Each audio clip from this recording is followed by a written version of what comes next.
So today the topic that we're going to discuss is something very common to you and very common to me and very common to every single one, but we have a general oversight of understanding it. We have a problem in understanding this topic, and the name of the topic is what we call inflation.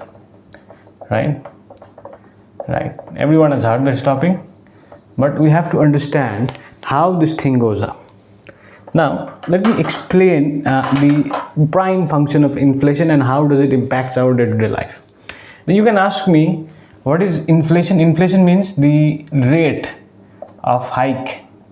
You can say simply, it is the rate of hike. Means at what rate the incremental of prices and other things are getting moved up, right? That's inflation, you can say. Now, what is the basic definition of inflation? I will give you an equation where you can find that. Inflation is equals to the money spent, right, divided by the total number of goods available. Now, this is the basic formula for inflation, which gets applied on each and every product. If you ask me, you can ask me that how does this particular thing comes in place, right? And how can we actually use this formula to evaluate all single things? Now let me come up with this. Suppose there are 10 people in a group. 10 people are standing out here. Among those 10 people, 5 people are willing to buy an iPhone. Right? And here is the iPhone company, Apple, which have, suppose I'm giving an example. Now don't say that iPhone has too much amount of production, so and so, like that. No. The iPhone has 5 products, 5 iPhone. There are 5 iPhones left in iPhone company. In Apple, right? Apple company has 5 iPhones left. Now 5 people are willing to spend 1 lakh rupees each, or you can say, yes, 1 lakh rupees each, 1 lakh rupees per person they are ready to purchase. So what is the inflation rate out here? Let us calculate the inflation rate for first case. This is our first case, right? So inflation out here will be money spent. If one person spends 1 lakh rupees, 5% will spend how much? And it's very simple, you can say it's 5 lakh rupees. So it's 5 lakh divided by total number of goods. How many iPhone is there available with the Apple company itself? You can say yes, it is 5. So the ratio is 1% inflation. It's no inflation. What does that mean? Whatever amount of money has been spent on the product that is available, that just does not generate inflation. That thing does not hikes inflation. Now you can ask me, then what actually hikes inflation, right? Now let me tell you, let me take a different example.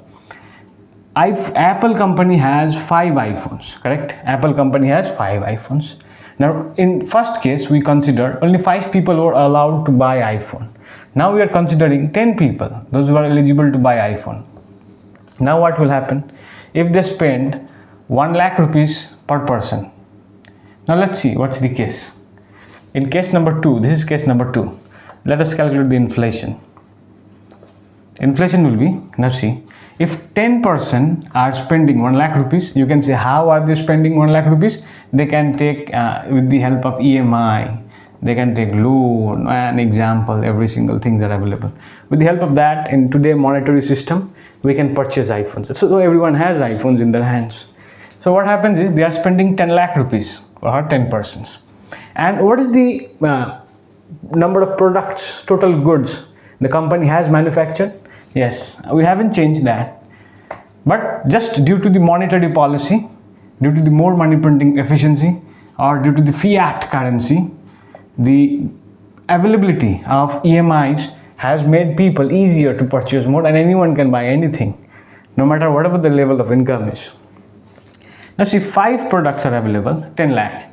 So if I just give a ratio, I will be getting 2. The 2% is the inflation rate. Now here comes the rise in inflation rate.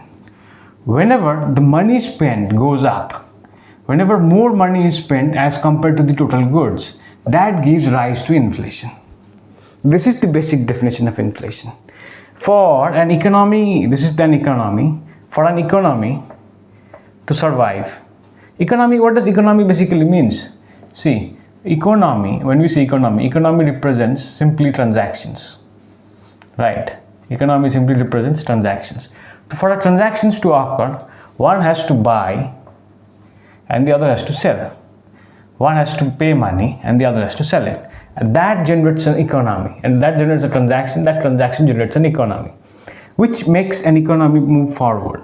Now, in order to move it forward, what we do when we take EMIs, when we take personal loans, it just pumps the economy forward. When that happens, money gets spent much more than it should be, which gives rise to inflation. And as a result, just not this, I'm just taking an example of this thing, but you can apply this formula everywhere you want in order to understand the prime definition of inflation.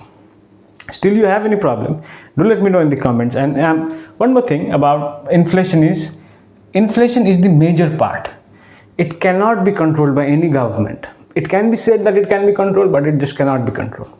In my upcoming series, we will be having a financial series of these short videos regarding inflation, deflation, shrinkflation, and all financial derivatives. We will be going through the financial knowledge of this particular series, right? And any question you come up front with it, do let me know, because we'll be coming up front. And hope you're understanding it. We'll be going in details, but slowly and relatively with the individual topic as we progress. Thank you.